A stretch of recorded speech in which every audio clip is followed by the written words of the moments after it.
The Slime Media Sports slash Hip Hop. This is my review on Kevin Garnett's documentary, Anything is Possible. As you see on the back of me right now, I'm a big Kevin Garnett fan.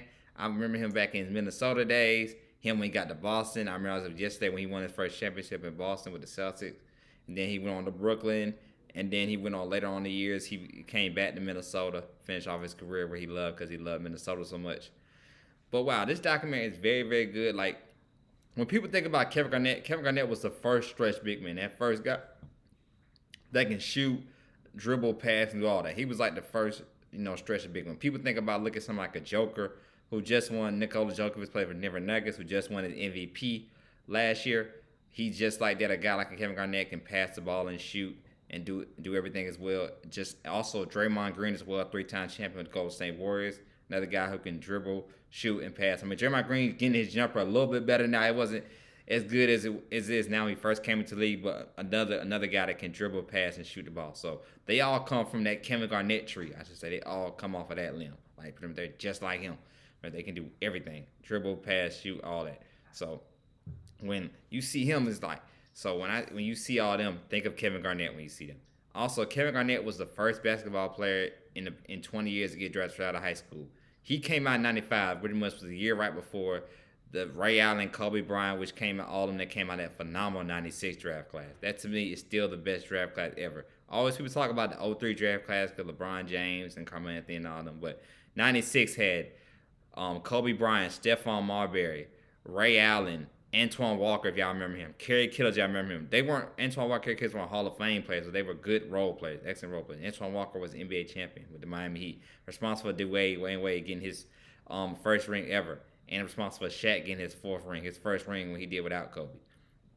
Also, Marcus Camby, if y'all remember Marcus Camby, he came out that draft class as well, another good player. So Ben Wallace undrafted, he came out that class. He just was undrafted, but it's so many I can name. I can't name all the top of my head, but it's a lot of them. I think I named Marbury already. Stephon Marbury came out that draft class.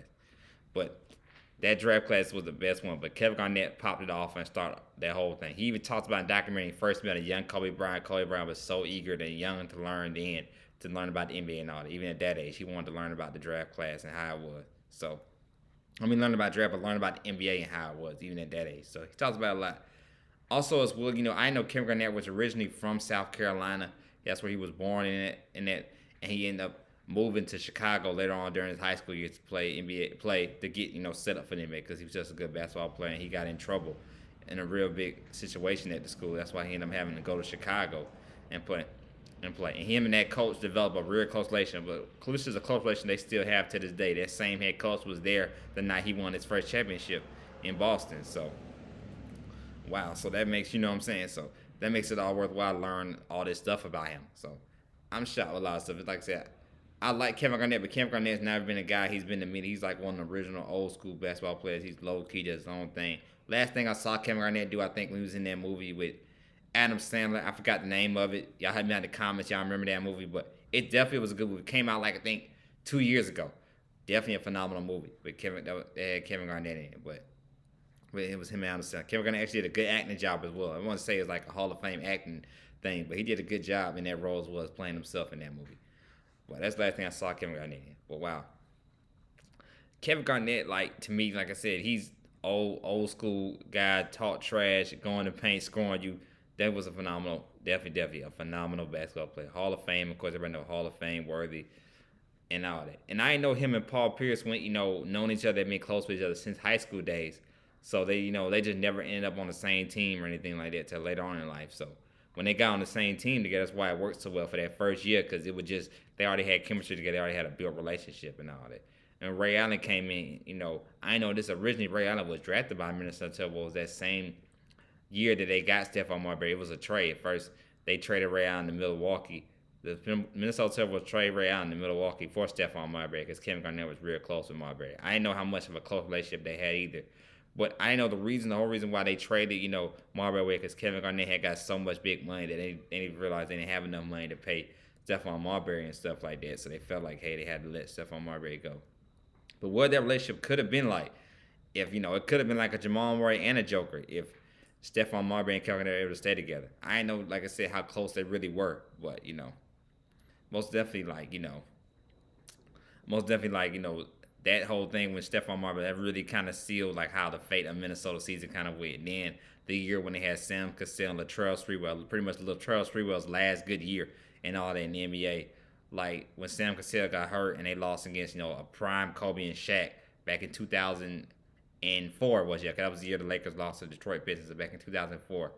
And like they when Sam Cassell got hurt, that was a dominant Shaq and Kobe. That was like Shaq last few years of his prime, and that was Kobe like excel Kobe. That was Kobe on a mission, but what I'm saying, he already had 3 rings then, but you know what I'm saying. So that was definitely prime Kobe. So like they couldn't do nothing about that when Sam Cassell got hurt. But once it happened with Sam Cassell leaving the Trail Spiel, that's the last 3 years it was just downhill, and that's when Kevin Garnett, well I think it was like 4 years because he left in 4 years. That's when he left in '08 to go team up in Minnesota because the past 3.5 years pretty much was a struggle in Minnesota. And that's why he teamed up to go to Boston with Paul Pierce and them. But Kevin Garnett really stuck it out. People like to see how much he had a close relationship with another guy who was a good head coach in Toronto. Now he's a big time broadcaster. Y'all know about Sam Mitchell. He's on NBA TV broadcasting games and doing stuff like that. I know when Kevin Garnett first came to Minnesota, like that was like his dude. He really was the big brother and looked out for him because he was a young, kid in the game and all that. Just coming 18, 19 years old, coming in the NBA, being around grown men and stuff. And Sam Mitchell was the guy to tell him, hey, these are your teammates, these are your friends, trust them and everything like that. So, but I didn't know how close a relationship they had. So in the documentary, we saw a lot about that with Sam Mitchell. But another thing with Kevin Garnett, I feel like he could have won more champions and won more rings if he would have left Minnesota sooner. I feel like maybe after that '04 season, maybe around '06, if he decided to leave and go to Boston, then to sign that with Paul Pierce, that could have made a better relationship. So, since Paul Pierce and I don't have a good relationship, I feel like he could have won some more champions and more championships and more titles with them then. You know what I'm saying? But he was a guy like an old school guy that stuck it out, wanted to stick with his team. But he just realized he wasn't going to win in Minnesota. And that's why, of course, Minnesota to this day is still struggling. Even though they have 3 good players in D'Angelo Russell, Karl Anthony Towns, and also Anthony Edwards, who's a good phenomenal rookie, come out of UGA, a good phenomenal second-year guy who's I feel like is definitely going to be a future star in this league. Remember the Anthony Edwards. Y'all remember his name.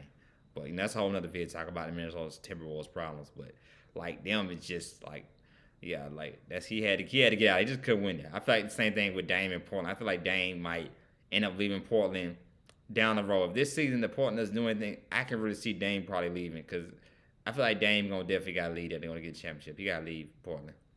So I feel like Kevin Garnett, he had no choice. He had to do what he had to do. That's why fans didn't hate him and boo him because he did what he could for Minnesota. He still loved Minnesota to this day. He loved it. He loved the Minnesota Timberwolves. That's why he decided to finish his career out there. But that's the only thing big I seen. Also, him and Big Baby Davis having that arm wrestle kind of Big Baby Davis claim, oh, I let him win. I'm not gonna hurt KG. I had to let him win. I didn't want to break KG's arm and all that and everything. But that's when they seen KG was like, I'm running this team. I'm running. That's what KG came in. He came in like he was a dog. He was a leader. He demanded respect on the court. He demanded his thing.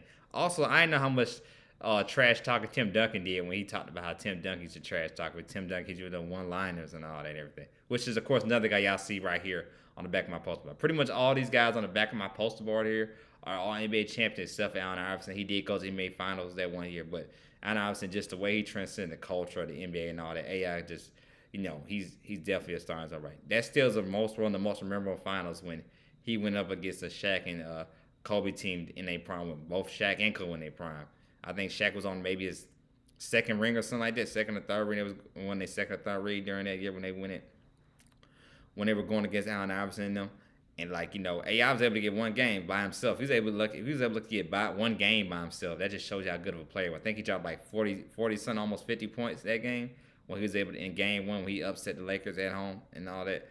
So that shows you how good of a player AI was in his prime. Just off of that. That's why he definitely deserved to be on this poster. Just by you being able to be a Shaq and Kobe in their prime by yourself. A dude almost pretty much about my side doing that. Yeah.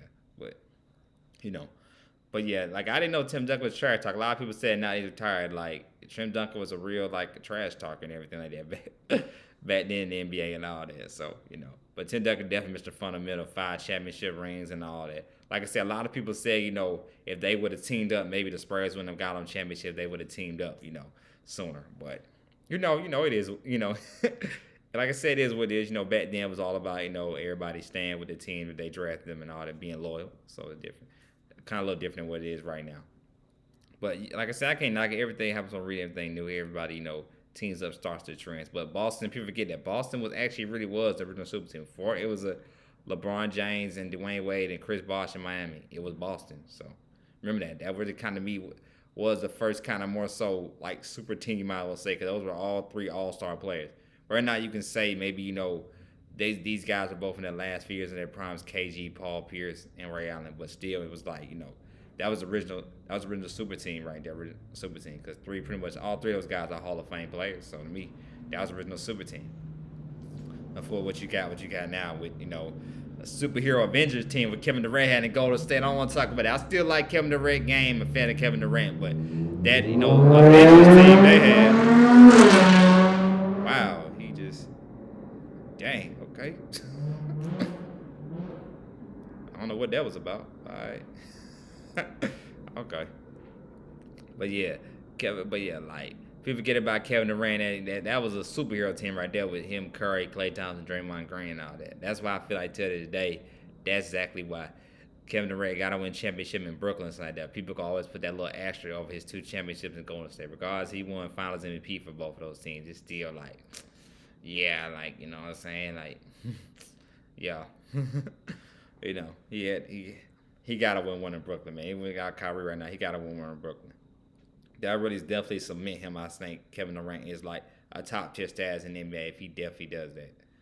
But but like I said, I enjoyed it. I was entertained by it. That's why I did a documentary. That's why I did, of course, reviewing a video on it. I like Russell Westbrook's too, but passion play. But it's just with Russell Westbrook, it was good. But I just feel like I'll wait to do a video on him if he wins the championship in LA with the Lakers, because I thought Russell Westbrook, he got to win. I know the Lakers just won last night in overtime with the Pacers, but I'm like, it's the Pacers. The Pacers aren't a bad team, but I'm like, it's like the Lakers right now. They're going overtime with teams they should be like dominating with the roster they got.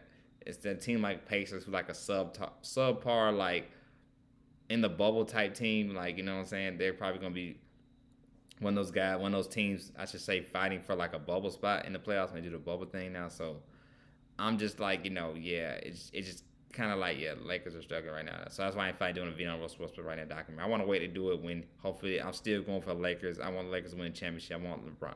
I want Melo and all to get a championship. I want LeBron to get 5 rings so people can put him up there as what he is also, the greatest, as great as one of the greatest players of all time. I still don't think he's past Kobe. I still think it's Jordan, Kobe, then LeBron. But I feel like if LeBron wins another ring, was a 5th ring, and I'm like, okay, you might got to put him there, especially if he gets all these guys, Russell Westbrook, Carmelo Anthony, these guys, a title and all that. Guys that people talk about say they're not team players, you can't win with them and all this and the third. Like, man, you got to give it LeBron. So I don't know. He got to win another ring. He got to be tied with Kobe first to be like up there with Kobe. He got to be tied. He got to get a 5th ring. But he showed last night he dominated that overtime game against Indiana. But it's the Pacers. It's like you should be dominating a team like the Pacers, man, because the Lakers got championship aspirations and all that. The Pacers are just a team trying to rebuild and make it to the playoffs. That's it. So But like I said, this is my review right here on Kevin Garnett's documentary, Anything Is Possible. Like I said, of course, I didn't mean to get off topic, but Kevin Garnett's still a phenomenal documentary. I've always been a fan of KG. I liked his game. One of the original stretch big men that can shoot, pass, do everything like that. Definitely is Hall of Fame worthy. Definitely is a guy needs to get talked about more about how much of a good player he was on the court. The big ticket himself. This is Sly Sports Hip Hop. Stay tuned. I might do a video tomorrow afternoon on the NFL games that happened today.